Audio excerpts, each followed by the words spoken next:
Seorang guru bernama Pak Han sedang menyelidiki sebuah kasus yang membuat sekolah tempatnya mengajar diliputi ketegangan. Sebuah kamera tersembunyi ditemukan terpasang di toilet perempuan. Temuan itu langsung membuat pihak sekolah geger karena menyangkut keselamatan dan privasi para siswi. Pak Han, yang dikenal tegas dan tidak mudah gentar, memutuskan mencari tahu sendiri siapa pelakunya. Setelah menelusuri beberapa petunjuk, Pak Han akhirnya menemukan fakta mengejutkan. Pelaku pemasangan kamera tersebut ternyata adalah guru seni, sosok yang dikenal tampan, ramah, dan menjadi guru kesayangan para siswi. Fakta itu membuat Pak Han semakin yakin bahwa kota ini menyimpan banyak rahasia gelap. Pak Han mencoba mendatangi rumah guru seni tersebut untuk memastikan kebenarannya. Namun saat tiba di depan rumah, ia mendengar teriakan seorang perempuan dari dalam. Teriakan itu terdengar panik dan penuh ketakutan. Naluri Pak Han langsung siaga. Ia bukan orang sembarangan. Jauh sebelum menjadi guru, Pak Han adalah seorang pelatih tinju. Ia dikenal keras dan berani. Bahkan, ia pernah meninju atasannya sendiri karena ketahuan berbuat curang. Sebuah tindakan yang membuatnya dipecat dan mengakhiri karirnya di dunia tinju. Setelah kejadian itu, Pak Han memilih pergi ke sebuah kota terpencil untuk memulai hidup baru sebagai guru. Ia berharap bisa hidup tenang, jauh dari kekerasan dan konflik. Namun kenyataannya tidak semudah itu. Sejak pertama kali menginjakan kaki di kota ini, Pak Han sudah merasakan keanehan. Poster orang hilang yang dicoret-coret terpajang di berbagai sudut kota. Selain itu, ia sering melihat sekelompok anak perempuan yang tampak suka mengganggu dan menekan anak lain yang lebih pendiam. Suatu hari Pak Han mencoba mendekati mereka dan melerai pertengkaran itu. Namun, bukannya berhenti, anak-anak tersebut justru memarahi Pak Han karena dianggap terlalu ikut campur urusan mereka. Dari situlah Pak Han menyadari bahwa ada sesuatu yang tidak beres di lingkungan ini. Di kota ini pula, Pak Han tidak sengaja bertemu dengan mantan muridnya di masa lalu, seorang pria bernama Siwan, yang kini bekerja sebagai polisi di daerah setempat. Pertemuan itu sedikit membuat Pak Han merasa lebih aman, meski di dalam hatinya ia tahu bahwa tidak semua aparat bisa dipercaya sepenuhnya. Anak perempuan yang sebelumnya diganggu oleh sekelompok siswi itu ternyata bukan gadis yang lemah. Namanya Eugene. Ia dikenal pendiam, namun memiliki tekad yang kuat. Setiap hari Eugene selalu mampir ke rumah sahabatnya yang telah lama menghilang, hanya untuk mengantarkan makanan kepada nenek sahabatnya itu, yang kini hidup sendirian. Sahabat Eugene bernama Suyon. Eugene dan Suyon sangat dekat. Mereka berbagi cerita, mimpi, dan kesedihan bersama. Namun suatu hari Suyon menghilang tanpa kabar. Ia tidak pernah kembali ke rumahnya. Tidak ada pesan, tidak ada panggilan, seolah ia menghilang di telan bumi.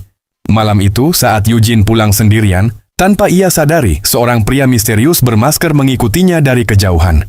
Langkah pria itu pelan, namun penuh niat jahat. Untungnya, Eugene berhasil naik bus tepat waktu, sehingga pria tersebut tidak sempat melukainya. Meski selamat, rasa takut terus menghantui Eugene. Sementara itu, Pak Han resmi diangkat menjadi guru baru sekaligus kepala kesiswaan. Pada hari pertamanya, ia tidak sengaja menabrak seorang murid hingga terjatuh. Dua siswi yang melihat kejadian itu langsung ketakutan. Bagi mereka, Pak Han terlihat lebih seperti preman daripada guru, berbeda jauh dengan guru seni yang selalu tampil rapi dan menawan. Walau dilantik sebagai guru olahraga, tugas utama Pak Han sebenarnya adalah menagih uang sekolah yang sudah lama menunggak. Tugas itu membuatnya sering berhadapan dengan murid-murid yang bersikap kasar dan tidak menghormatinya.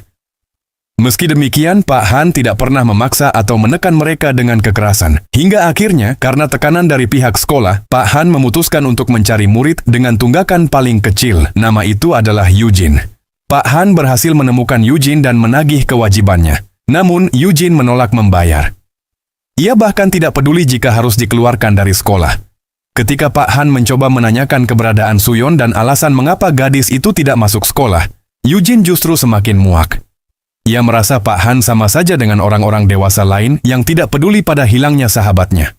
Suatu hari, Eugene mencoba menempel poster orang hilang milik Suyon di dinding sekolah. Namun, ia dimarahi oleh seorang guru karena dianggap melanggar aturan. Guru tersebut meyakini bahwa Suyon hanya kabur dari rumah, bukan benar-benar menghilang. Pak Han menyaksikan kejadian itu dan semakin yakin bahwa ada upaya untuk menutup-nutupi sesuatu. Saat hendak ke toilet, Pak Han terkejut melihat seorang pria keluar dari toilet perempuan. Ia segera memeriksa, namun pria itu sudah menghilang. Ketika Pak Han berada di dalam toilet, ia melihat Eugene melompati pagar belakang sekolah. Tanpa ragu, Pak Han memutuskan mengikutinya. Eugene ternyata sedang mencari Suyon dengan bertanya kepada orang-orang sekitar. Dalam pencarian itu, Pak Han tidak sengaja bertemu dengan seorang calon gubernur yang sedang berorasi. Sosok tersebut sebelumnya pernah berkunjung ke sekolah. Kehadirannya terasa janggal bagi Pak Han.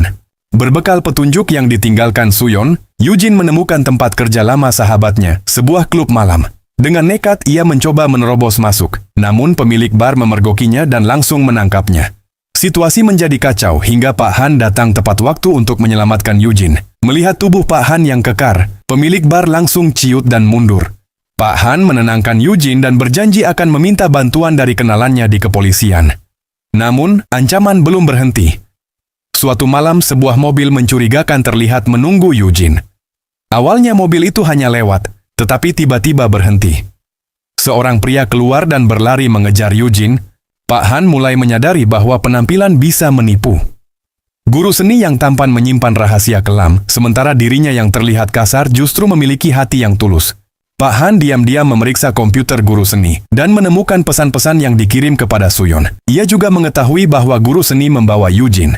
Pak Han segera menghubungi Eugene dan memberitahunya bahwa orang terakhir yang bertemu Suyon adalah guru seni.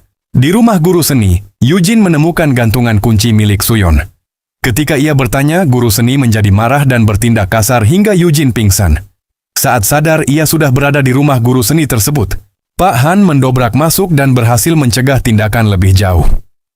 Guru seni memohon agar tidak dilaporkan, mengaku mencintai Suyon.